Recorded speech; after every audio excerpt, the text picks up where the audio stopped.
Blessed Marriages family, I hope you're having a fantastic day. Today is a very special day for my wife and I. The reason why is because June 28th of 2017, 3 years ago, my wife and I went through a near-death experience. And today, for the first time ever, my wife and I are going to share our experience with all of you. So, I have a very, very special person that's going to come and help me make this video for all of you. Are you ready? Do you know who it is? Do you want to take a guess? Alright, here it is. My wife, Daisy. Hi everyone. You ready? Yes. For the first time ever, like I said, we're going to share our experience. 3 years ago, we were involved in a near-death experience. And for the first time, we're going to share with all of you. Are you ready? Do you want to go first? You have to go first. I forgot what I was gonna say. She forgot what she was going to say. For all of you that don't know, she has a brain injury, so she forgets stuff. No big deal, I'm going to remember. We're going to talk about our experience, remember? Our near-death experience 3 years ago. Encuentro para Padres. That's your part. Yes. Alright, she remembers, so we're back. Action, go. So. She's nervous. I'm hot. It's not the sweater. June 24, 2017, 4 days before the car accident, we had a very special event, a youth event in church. Edgar and I used to be youth teachers, and we, as a ministry, as a youth ministry, we like to have an encounter. We titled it Encuentro para Padres, which in English is an encounter with parents. We like to do this every year for the parents and the youth to be able to build that relationship that a parent and their child should have. A stronger relationship. Yes. Okay. A stronger relationship. And we did this every year. And this year, that year, 2017, we had the encounter for the parents, an encounter with parents, and the topic was, what do you think it was about? Do you remember? It was something about time, and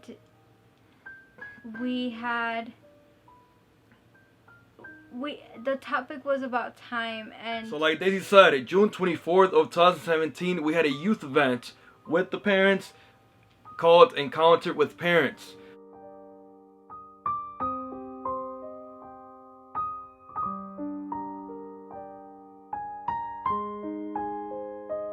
And the purpose of this event was to form a stronger bond, a stronger relationship with the parents and the youth. And in that event, Daisy got up in front of everybody and she showed them this hourglass. And this the actual hourglass that she showed them, this the original hourglass. Do you remember the purpose of this hourglass? I know it had to do with time. We were trying to prove a point or show them a visual. Yes, so the purpose of this hourglass was to remind the youth and to remind the parents that there's only so much time, to take advantage of the time because time is running out. That was the purpose of this hourglass. Also, after that, I got up in front of the group and I told them to close their eyes and to imagine that they're in front of God and that God asked them this question: if you had 24 hours left to live, what would you do with your time? Remember that? You do? You do? She remembers. And everybody answered the same. Everybody said that they would spend time with their family, they would ask for forgiveness, and they would repent and get right with God. I never imagined that 4 days later I would have to answer to God. June 28th of 2017, my wife were getting ready to go to work. It was a normal morning, same routine over and over again. Get up, take a shower, eat, go to work. My wife, Daisy, she would love to drive. Before the car accident, she would love to drive. Now, she can't drive. But before the car accident, she would love to drive. And that day, she insisted on driving. Me personally, I don't like to drive, so obviously that's a win for me. So she said, baby, can I drive? Can I drive? And I told her, well, yeah, of course, go ahead and drive, no big deal. And the interesting thing is that in those moments, in those days, my wife and I were actually getting ready to move to our new apartment. Do you remember that? What do you remember? That we were a couple days away from getting our key to our...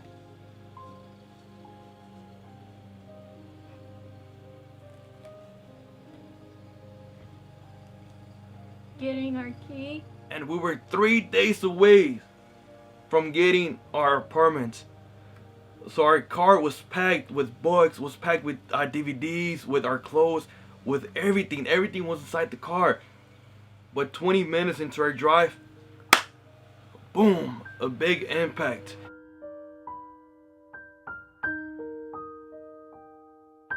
When the impact happened, it was just so hard that everything exploded. Everything went out the window.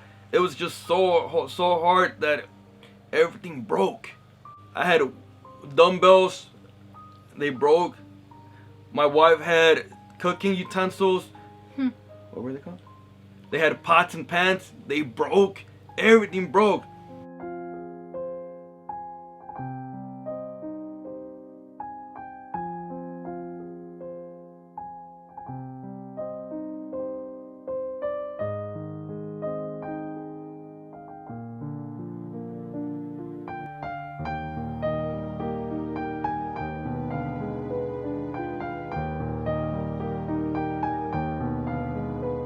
It was so powerful that it spun our car around. And at the same time, my shoulder, it's hurting. I feel sharp, like stabbings in my shoulder. It's painful. And then I looked over, and Daisy, she's unconscious. And she's not talking. She's just literally unconscious. Like her body, like, I mean, I don't know how to describe it, but her body was like moaning or something. But she wasn't there. It was just her body was in pain, and she was moaning and moaning and moaning. And then I saw her, and I just started screaming. I started screaming, baby, wake up, wake up, wake up, shaking her head. And I was shaking and shaking and shaking her head, and screaming, baby, wake up, wake up, wake up. And she wouldn't wake up. And then I was shaking and shaking and shaking, and I looked at my hand, and it was covered with blood. And then, like I mentioned, you know, we were moving, so we had a lot of stuff in the car. So I'm assuming something hit her in the back of the head, and opened her head up, because she was bleeding. And I would just shake her hand, I would shake her head, and she was bleeding and bleeding and bleeding. And I was panicking, I was scared, and I would scream, baby, wake up, please wake up. But nothing happened. She wouldn't wake up. When the car came to stop, I couldn't move. I was in pain. My shoulder was in pain. My back was in pain. And it was really hot in there, and a lot of smoke started coming out, and it started smelling like gasoline.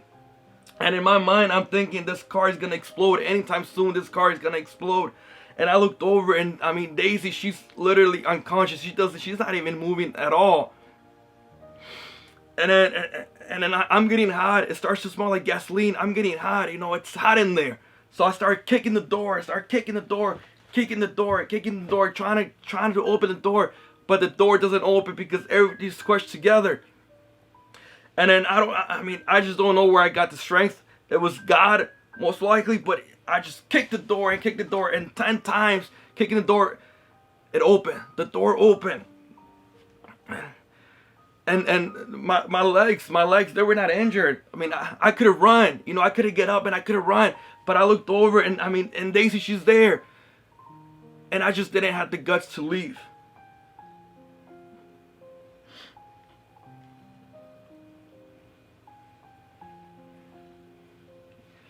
My legs were not injured. I could have run. I could have left. But I looked over, and Daisy was there, and I didn't have the guts to leave. And in my mind, you know, I'm getting my soul ready.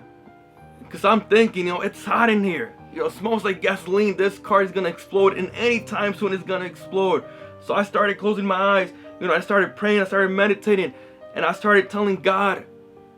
And I started repenting. You know, and I started telling God to take care of my soul, because I was ready to die. I was ready to to stay there. You know, if the car is gonna explode, let it explode. I'm gonna stay here.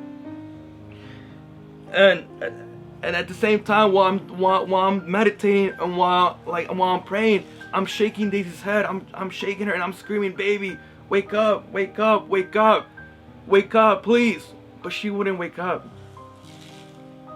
And I started slapping her, slapping her, but she wouldn't wake up, with the intention to just wake up, because I knew that if she stopped breathing, most likely she could have passed away. So that's why I just shaked her head, but she wouldn't waking up. All of a sudden, I just felt a painful stab in my shoulder, and I started focusing on my shoulder because it was just so painful. And I was trying to calm down. I was trying to pray, and I was trying to take control of my emotions, And while I'm there, paying attention to my shoulder, all of a sudden, Daisy stops breathing.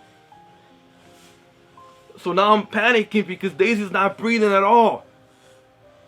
And then now I'm afraid. Now, I just start screaming, "Baby, wake up, wake up, wake up!" Shaking her head, shaking her head. Some more, hitting her. And she wouldn't have waken up. She stopped breathing. And at the same time, it starts to smell more like gasoline. It's hot in here. It's hot in here. I can run. I can get up and I can run, but I don't have the guts to leave.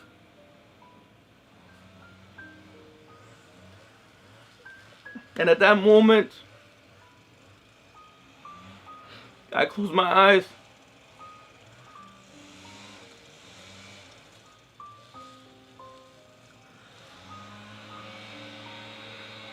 And I prayed and I told God to take care of my soul.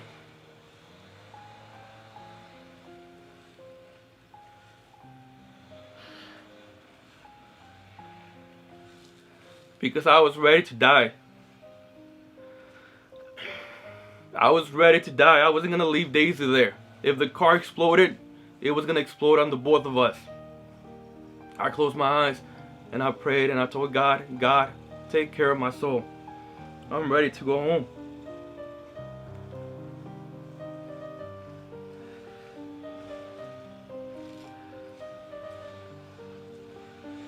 And then all of a sudden, like a miracle, Daisy started breathing again. And I looked over and now she's breathing. She came back to life. And that gave me the power, that gave me the strength to continue.